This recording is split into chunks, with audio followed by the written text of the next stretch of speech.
Hello दोस्तों, कैसे हैं आप सब लोग। आज मैं सीबीएसई क्लास 10 के बोर्ड के एग्ज़ाम की प्रिपरेशन के बारे में कुछ टिप्स दूंगा जो शायद आप लोग को मालूम होगा, लेकिन फिर भी मैं एक रिवीजन के तौर पे आपको बताना चाहूँगा कि ये सारे टिप्स आपके लिए बहुत इम्पोर्टेंट हैं। दोस्तों, सबसे पहला टॉपिक है gather all resources for preparation. मतलब ये है कि ज़्यादातर लोगों से गलतियाँ ये होती हैं कि वो अपने पढ़ाई के सारे सामान इकट्ठा नहीं करते हैं, जिसकी वजह से जब भी वो पढ़ने बैठते हैं तो हर बार उनको कुछ ना कुछ ढूंढना पड़ता है, उन्हें ख़रीद के लाना पड़ता है ताकि वो सारे टॉपिक्स कवर हो पाएँ।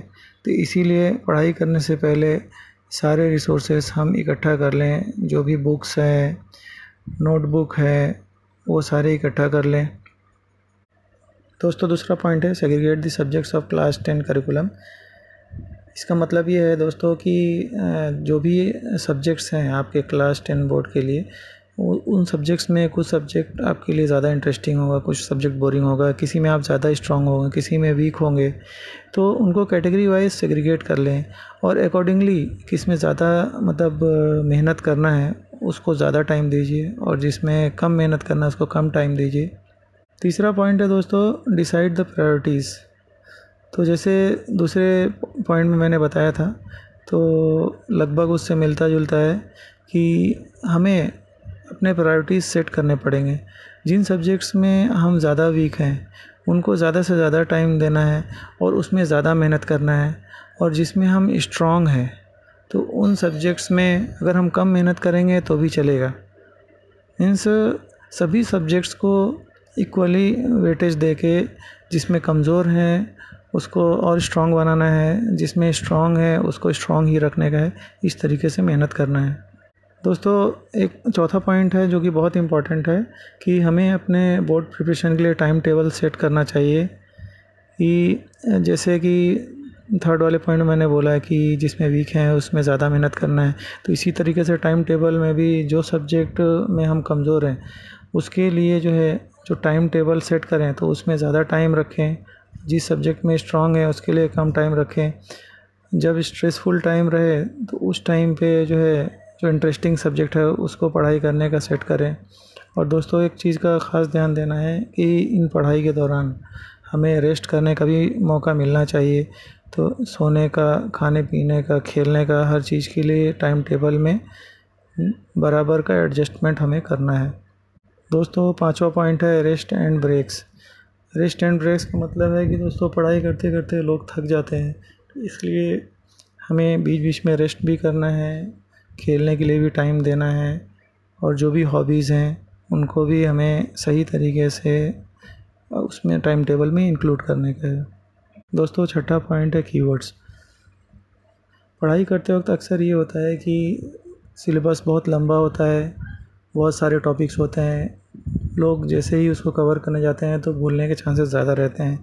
तो उन सभी टॉपिक्स में कुछ कीवर्ड्स रहते हैं, अगर हम याद कर लें तो शायद पूरा का पूरा वो पूरा टॉपिक कवर हो सकता है, और वो कीवर्ड्स याद करने से हमें कम मेहनत करना पड़ता है। दोस्तों, सातवां पॉइंट है फेमिलियरिटी विद थ्योरी। पढ़ाई करते वक्त बहुत सारे डिफ़िकल्ट वर्ड्स होते हैं, बहुत सारे डिफ़िकल्ट टॉपिक्स होते हैं जिसमें शायद समझ में नहीं आता है। तो हमें कोशिश करना चाहिए कि उन सारे वर्ड्स का मीनिंग समझें, डाउट्स को क्लियर करें, और उससे रिलेटेड कुछ भी ऑडियो विजुअल अगर अवेलेबल है ऑनलाइन तो उसको पढ़ाई करें, एनसाइक्लोपीडिया को रिफ़र करें, डिक्शनरी को रिफ़र करें, और अपने सारे डाउट्स क्लियर करें। मीन्स कॉन्सेप्ट हमारा क्लियर रहना चाहिए। दोस्तों, आठवां पॉइंट है read again and again and again. पढ़ाई करते वक्त अक्सर जो टॉपिक्स पढ़ाई की जाती है वो लोग भूल जाते हैं, तो इसलिए उसको मेमोराइज़ करने के लिए बार बार पढ़ाई करें ताकि चीज़ें जहन में आ जाएं। नौवां टॉपिक है राइट। अक्सर लोग गलती ये कर देते हैं कि पढ़ाई करते वक्त कि दोस्तों, नौवां टॉपिक है राइट। अक्सर पढ़ाई करते वक्त लोग पढ़ाई पे मतलब सिर्फ फोकस करते हैं, लिखने पे ध्यान नहीं देते हैं। लिखने का हमें बहुत ज़्यादा ज़रूरत है, क्योंकि एग्ज़ाम के टाइम पे अगर लिखने का प्रैक्टिस नहीं है तो लोग लिख नहीं पाएंगे, और अक्सर जो है टॉपिक्स लिखते वक्त छूट जाती हैं अगर लिखने का प्रैक्टिस नहीं रहता है। इसलिए लिखने का प्रैक्टिस करना बहुत ज़रूरी है प्रिपरेशन के टाइम पे। ठीक है, इससे जो है मेमोरी का मसल्स भी बिल्डअप होते हैं लिखते वक्त। दोस्तों 10वां पॉइंट है राइटिंग विदाउट शॉर्टकट्स।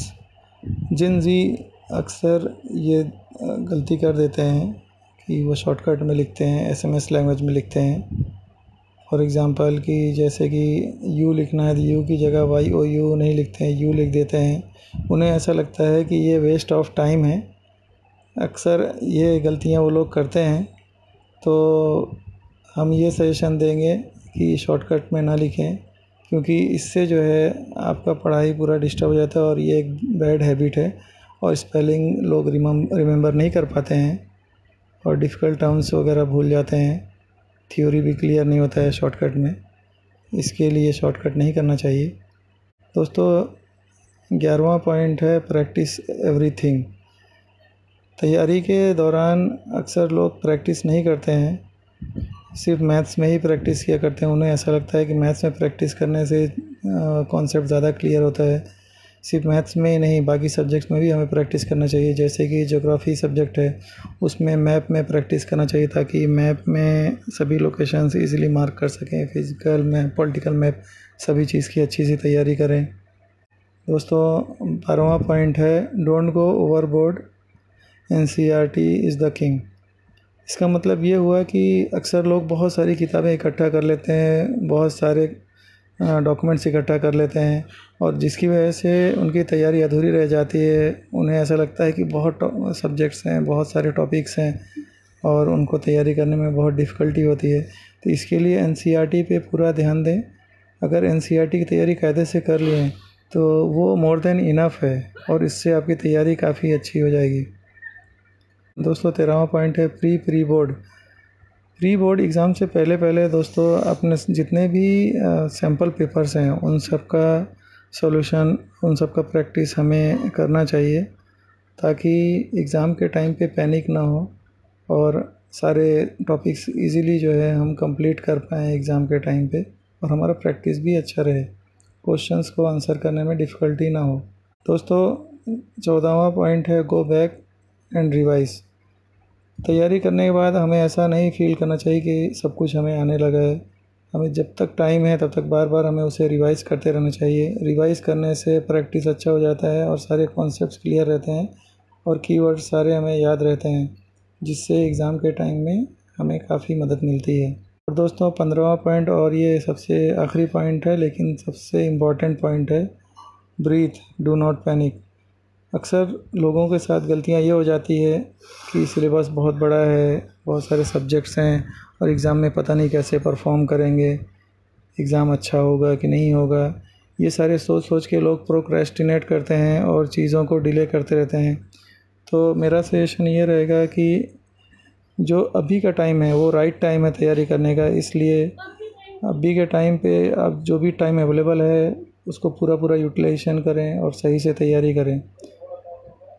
दोस्तों जो टॉपिक्स मैंने कवर किया, उम्मीद है कि ये आपके एग्ज़ाम की तैयारी में आपको मदद करेगा और उम्मीद है कि आप अच्छी तैयारी करेंगे। एग्ज़ाम के लिए all the best. Thank you.